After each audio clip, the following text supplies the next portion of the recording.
ఉన్నట్టు మాట్లాడుకుందామా, పార్టీలను పొగుడుకుంటా మాట్లాడుకుందాం? ఆయన బీజేపీకి చెప్పులు మోస్తాడు, ఆయన కాంగ్రెస్కు చెప్పులు మోస్తాడు, ఆయన బీఆర్ఎస్కు, ఆయన వైఎస్ఆర్సీపీ, అక్కడ టీడీపీ.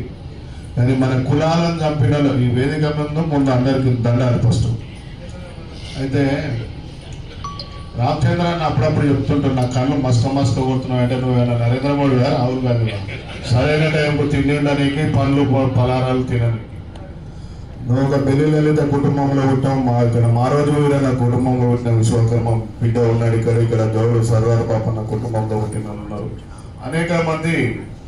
కాంచీరామ్ సార్ ఫస్ట్ ఏం చెప్పిండంటే, ఆయన ఫస్ట్ ఒక ట్రైనింగ్ క్యాంప్ ఇట్లా నేను రామచంద్రన్న లెక్క పెట్టినప్పుడు, సాయన్న లెక్క పెట్టినప్పుడు, కుమార్ భాయ్ ఉన్నాడే లేదు.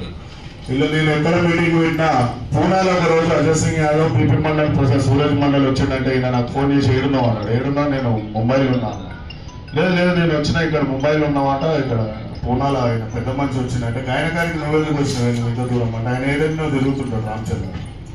సో ఈయన కష్టానికి ఎప్పుడు ఫలితం వస్తుందో తెలియదు, మనం ఎప్పుడు తీసుకొస్తామో తెలియదు మనకు. కానీ ఇలా మన జాతులను చంపినటువంటి కులాల పేర్లు మనకు తెలుసు, కానీ ఆ కులానికే ఓటేస్తున్నాం మనం.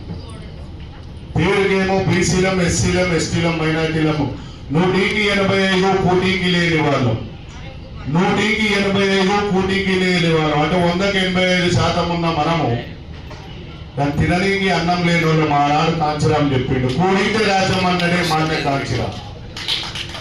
మేము 2009లో తెలంగాణ ఎందుకు రావాలనుకుంటున్నప్పుడు, ఇక్కడ ఓపెన్ కాస్ట్ ఎంతమందికి ఉందో చేయలేపురన్నా?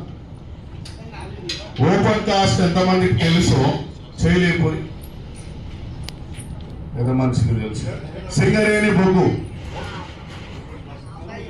ఓపెన్ కాస్ట్, అదే ఓపెన్ కాస్ట్ అంటే బొగ్గు కిందకి వస్తారు, బొగ్గు గనులు. అయితే కాస్ట్గా తెలంగాణకు ఆయన వస్తాడు, రామజపురం సిటీ ఉంటాడు, ఇంకో ఆయన వస్తాడు, ఇంటి చెప్తాడు. ఫస్ట్ చంద్రబాబు నాయుడు వచ్చి గౌండూరు గొప్పలు అన్నాడు, కేసీఆర్ వచ్చేసి గొల్లూరు గొప్పలు అన్నాడు, ఇవాళ రేవంత్ రెడ్డి వచ్చేసి ఇవాళ ముదిరాజులు గొప్పలు అన్నాడు.